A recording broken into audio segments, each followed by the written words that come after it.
So let's just say you're in a situation where you just got a layoff. Now, many people are going to be facing layoffs now or in the future, and it's a very tough reality to be dealing with, right? You're just trying to focus on your future, living life on good terms with your manager and your co-workers, doing everything you can to keep your job, but a layoff comes out of nowhere. And then how do you deal with it? And that's what we're going to cover in this video. If you've been fired, how to plan your next career move in 5 simple steps, right? So if you know me from my background, ex-Morgan Stanley, I know what it's like dealing with a layoff. I've covered it in a few previous videos when I got laid off from another company, which I won't name now. But the whole point is these scenarios can be quite difficult, and I want to help you regain control. So let's get started. When it comes to planning your comeback, massive layoffs can occur across all industries, as we've seen in recent years. Amazon, Microsoft, things like that.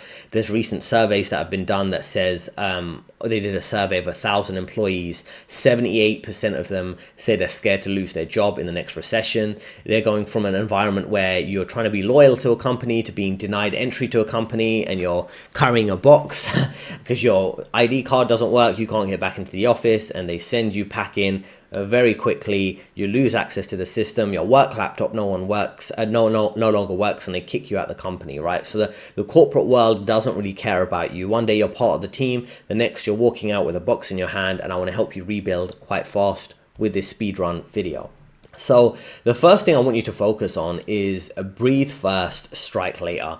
Layoffs can hit hard. They can impact your mental health. They can leave you feeling angry and disbelief, looking for relief, or even feel guilty that you didn't do a good job. And that's kind of normal. You don't want to rush into panic hunting for a job or signing anything and quickly finding a next job. I would say you just take 24 hours to 48 hours at least to process, right? You're probably going to get a bit of money from the company that has given you a layoff, and you're redundant, you don't have a job. So you've got a little bit of breathing space. It depends on your finances, of course, and your living situation, but at least spend some time just assessing what's going on in your life. Where are you right now? Where do you want to pivot to? Because when you're working this 9 to 5, whatever job it would be, you're so caught up in the moment. How do I get to the next day? How do I get to maybe a gym session, meal prep, go to work, deal with office politics, meet my friends, whatever that would be? You don't have time to really slow down unless you put that time aside.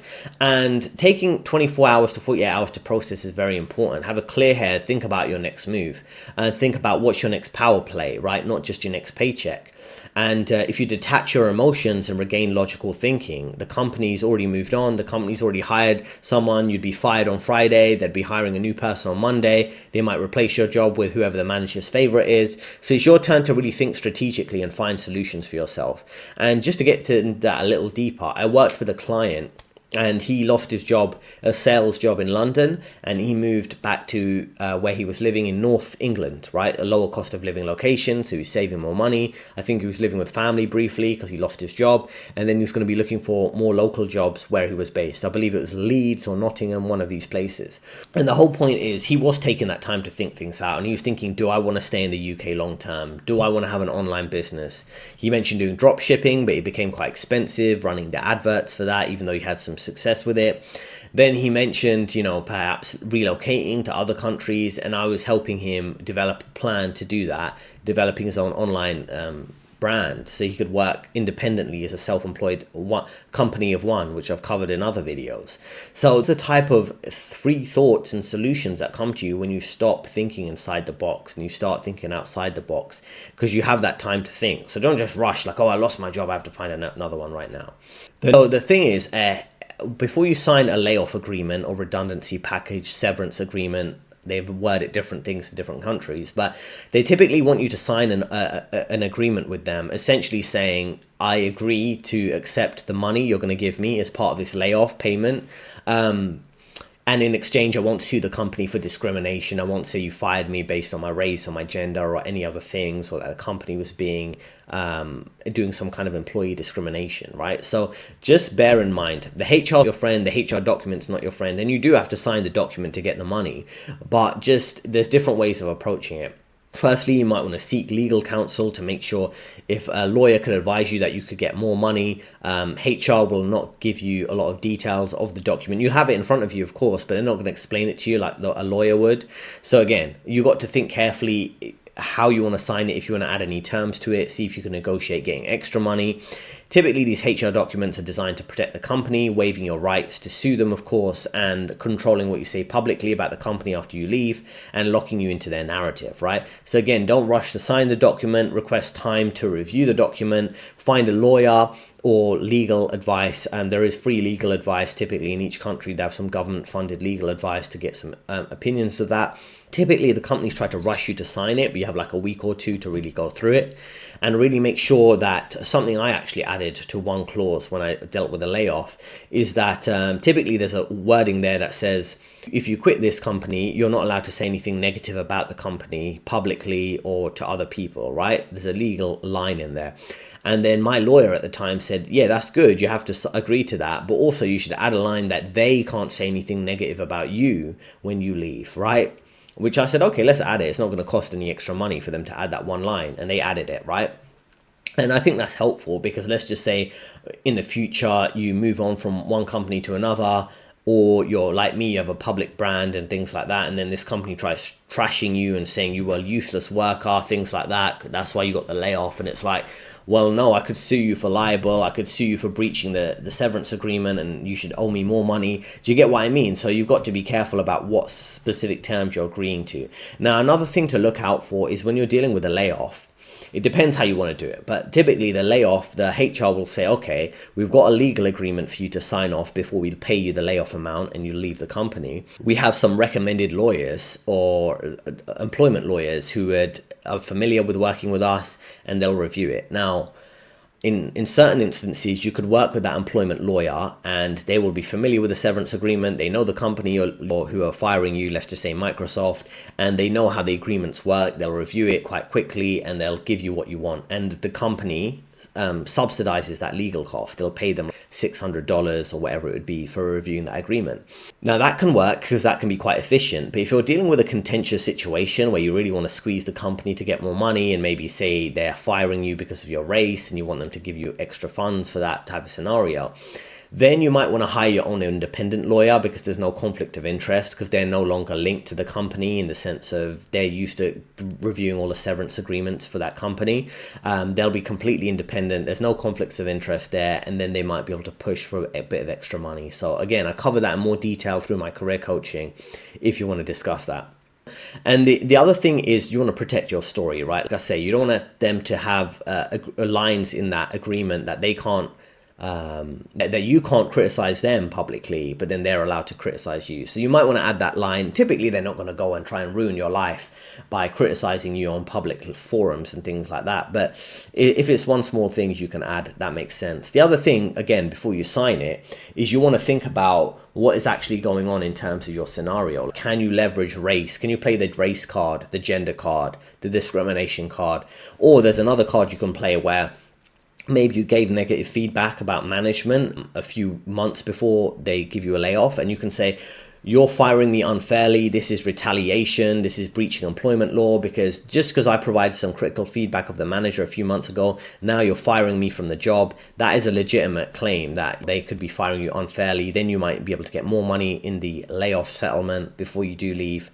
So these are the things. And then the other thing I want to advise you to do is once you collect the money and go, just collect the money if you can't get anything extra and just move forward with your life. Don't get caught up like a lot of people do with it replaying in their mind whether they feel bad about the layoff or they feel they have vengeance. They want revenge for the layoff. They want to get the company back. They want to criticize the company, report the company to the local regulator or whatever that would be, or the government. But you just want to just move forward with your life, collect the money and go. Like I say, in any job, there's only two things that matter: the money and the time. How much money you're getting it out of the company and how much time you're getting out of the company, whether it's leaving early or focusing on your side hustle while you're at the job.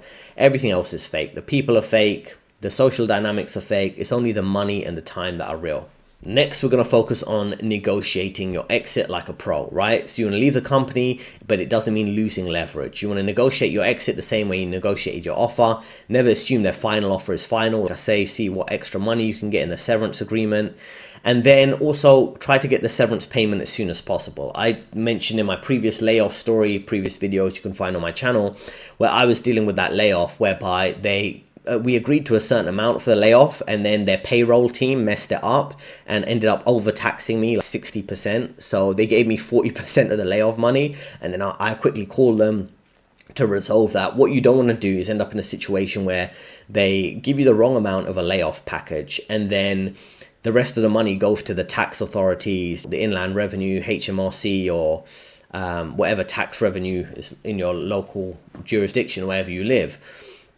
And then all of a sudden you're like, damn, man, it's going to take months to get my money back from the government. So before they send that money incorrectly to the tax company or to the student loan company, whatever that would be, you want to quickly make sure it's accurate. So ask them when you're going to make that payment, and check regularly. For example, in my instance, they were meant to give me that layoff package. I think it was meant to be within 28 days, and they left it literally until the last day. So every day I was checking. And then I thought, okay, they'll probably process it as next month's payroll, which would be 21 days. And I checked it, it wasn't done. I kept checking every day. And I thought, oh my God, are we going to have a legal dispute here because they're not paying? Last day they paid it, it's the wrong amount. Took another 3 days of me complaining to HR again and again, calling up payroll again and again, before they paid me the correct amount, because I was so worried about it going to the government, the incorrect amount of tax, then I'd have to wait like 3 months to get paid. Completely ridiculous.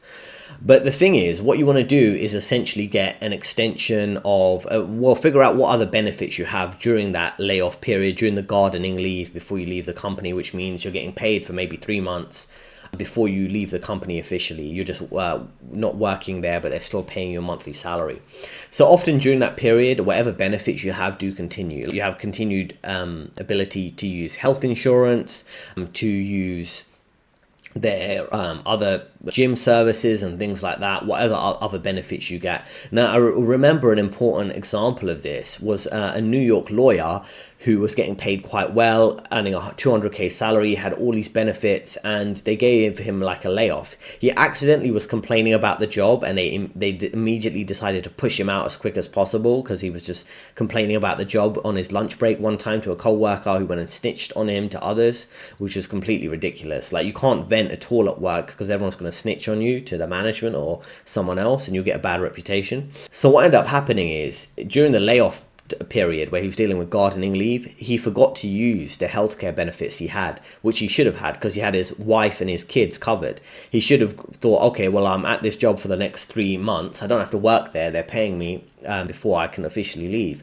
What he should have done is get his daughter, get his wife who's pregnant to get some health checkups, get his kids to go to the dentist because they were covered by the dental care. Those are the type of little things you could do. The other thing is they typically offer you some career assistance at the bigger companies, like at a Microsoft or a Goldman Sachs or Morgan Stanley, things like that, Amazon. When you lose your job, they have some kind of career assistance. Maybe they review your resume, they give you some general job search tips, local recruiting information, things like this. Now, they hire a third-party vendor to do it. They don't do it directly, of course, but those are services that are helpful, and I've used them before. They're okay. They're kind of average. They're not going to be high-quality career coaching like I provide that give you the truth rather than politically correct corporate Kool-Aid nonsense. But it is something you can maybe use if they're giving you it for free anyway. The other thing is remaining stock options or paid time off, right? And how are these kind of paid? So you might be getting paid time off, like in the sense that, let's just say you get fired in September. They typically owe you the pay that you should have got for all the sick leave, all the annual leave you didn't use. Like, let's just say you only took 2 days off throughout the whole year. You get fired in September through a layoff, and then they owe you whatever annual leave days, whatever PTO days that you didn't use. So make sure that's included in the payoff package you get in terms of your layoff package. Now, keep moving. So what we're going to do also, like I say, look at stock options, make sure you're getting all the money you should get, paid leave, PTO leave, annual leave, make sure it's all in the legal agreement.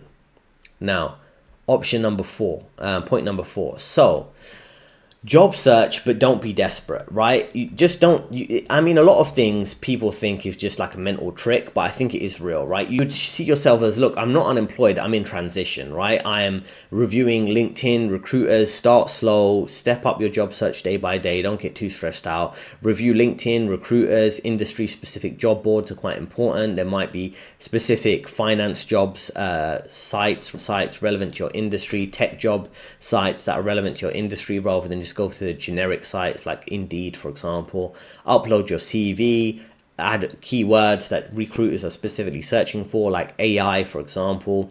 Take an easier approach to work, setting up professional profiles, things like open to work. Depending on how you look at it, could add open to work on your LinkedIn profile. Make sure your profiles are searchable for recruiters and things like that.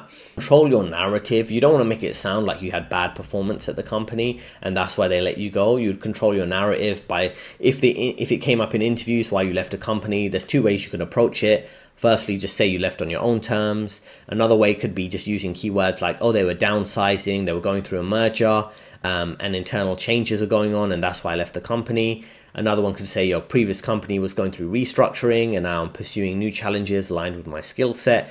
There's the typical corporate way of saying, well, I left the company because there were job cuts, but it wasn't my fault. They were just reducing headcount at the company. That's a nice way of putting it. Now, following up after 1 week. So when it comes to reaching out to recruiters or after interviews, it's good to follow up after 1 week because most people won't follow up, and it's a simple message and you don't have to get too attached to any opportunity. Maybe you interview somewhere, after 1 week you send them a message. It was great to do the interview last week. I look forward to continuing the interview process if possible. It shows persistence rather than desperation. You're being professional and you're always staying top of mind for them as someone who's a good option for that job. Now, point number 5, activate your network. Now, if you know, I always talk about co-workers are not your friends, but co-workers in a sense they are your allies, right? They might be able to help you with your job search. It could be former colleagues, managers, or clients. And that's why if you're working in a job, particularly like a sales role or any type of role, really, often you'll be working closely with other companies. It could be vendors. You could go and get a job at a vendor of one of your companies that you've worked at previously. You could also consider situations whereby, for example, I've worked at major sales and trading divisions at major investment banks, and people move to a hedge fund or a private equity company that used to trade with this major investment bank because they had a good rapport with their team. So you should look at opportunities all around your industry, right? Then another good way to get a new job is to rely on your current connections, whether it's on LinkedIn and things like that, different recruiters, using LinkedIn strategically, recognizing what you gained from your old job. And people do respect humility and direction if you're not complaining or bad mouthing your previous companies and showing clarity, purpose, and progress in terms of looking for your next opportunity, not getting too caught up with what your old job was in a previous situation. And that brings me on to my final message, right? Life is 10% what happens to you and 110% how you react to it, right? So life in total is about 120% because we always go above and beyond in all the work we do, right? So if life is 10% what happens to you and 110% how you react to it, it's like the first 10% doesn't really matter at the end of the day, right? Because we're all dealing with challenges. And I know people in many different situations, you know, people who are in 20K debt because they weren't happy in their career and they were trying to build a side business. I know people who are making millions of dollars online on Instagram and they have hundreds of thousands of followers. I know someone who made 100 grand in a couple weeks in the start of summer through some of their side hustles. I know people getting paid 200 to 300K in corporate jobs. And then I also know people, like I say, who are struggling. They're going 6 months without any income coming in. People who get paid maybe 10K in an entire year because they are focused on a part-time job and a side hustle. The whole point is everyone just keeps pushing ahead. I know people who've built successful businesses with them and a friend, and then they have a falling out and they disagree. One guy wants to continue with the business, someone else wants to focus more on their family, and then they have a split, and then you have situations, right? Very difficult financial situations, a lot of stress and strain, and it can make life incredibly difficult for people. The point is they all keep pushing for a better future. Even if things are going well, they want things to go better. If things aren't going well, they're trying to make sure and turn around their fate in their particular situation. You can't always control layoffs, but you can control your response, right? That's why you want to document everything, negotiate things with power, network with intent, and reset your life for the win, right? If you're documenting everything while you're working at a company, you're making notes of what's going on and any future angles you can play, right? If people are unfairly blaming you for things going wrong, you've got an email trail of what you agreed, so it's not your fault if something went wrong. You're negotiating with power for a bigger layoff package, which again I can advise through career coaching. You're networking with intent. You're realizing how your co-workers are not your friends, but they are your allies in an industry where you're typically isolated at work. So try to be on good terms with people like that and recruiters that could give you good opportunities. And then you reset your life for the win, in the sense that you don't see your life as, oh, it's over, I dealt with a layoff, I'm useless at my job, I have imposter syndrome. You're more like, okay, cool, it's a difficult situation, I'm just going to fix it. And last point, I'd say be careful who you share the information with, because you'd be surprised. Some friends and family might be happy at your downfall and your suffering. They don't want you to see you do well. If you're dealing with a difficult scenario, I would just keep it to myself, right? They don't have to know what's going on. If you're living with other people, you could just pretend you're working from home for a specific project while you're really job searching. You could say, oh, we've changed the type of work we're doing, so every time you go out for a job interview, you pretend you're going out for a work meeting. You don't have to tell everyone everything going on in your life, right? And most people, they don't really want to see you succeed, so I wouldn't really tell them too much anyway. So let's go through the key points here, right? So of course, take control of your life. That's the final message. Activate your network in a way that benefits you. Don't be desperate in your job search. Be kind of calm and focused. Negotiate your exit like a pro to make more money. Think before you sign any agreements. Make sure it's leveraged in your favor as much as possible. And then take a brief breather and really reassess your life. And again, I provide that help through career coaching, but also just spending some time to yourself, really looking at your life. And that's not even about feeling sorry for yourself. It's just about thinking strategically. Where am I? Where do I want to be? How can I get there in the next 3 to 5 years, or even a shorter time frame if possible? You want to regain control and plan your comeback. And if you want to do that, and if you want to work with me on a 12-week program to really reset your life, help you with your job search, I've helped candidates, I'm going to cover in future videos, showing some of the evidence of people securing high-paying 200K jobs, people who are doing interviews in Amazon, while I'm helping them prep for that. So all these type of scenarios I've helped with, and I've myself worked at Morgan Stanley, Goldman Sachs over a decade, secured high-paying jobs. You can check if you should click that button on your screen, right? If you go on this site, link in description, you can see all the companies I've interviewed at, and there's not even all of them, right? It's been big 4 firms, Deloitte, KPMG, JP Morgan, Deutsche Bank, private equity firms, hedge funds. It's all there on the site. You can go and see yourself. So I know how you have to deal with a layoff. I've dealt with a layoff. I've covered it on my channel. How to find your next job, how to set yourself up mentally too, because a lot of it is a mindset to be in a better position, to rebuild fast so you're in a better position, rather than letting the economy continue to get worse while you're struggling, which it will get worse in 2026, even though we try to have a positive outlook. So link in description to speak with me. 2 recommended videos on your screen right now. Let me know how you feel about it in the comments, and I'll see you next time.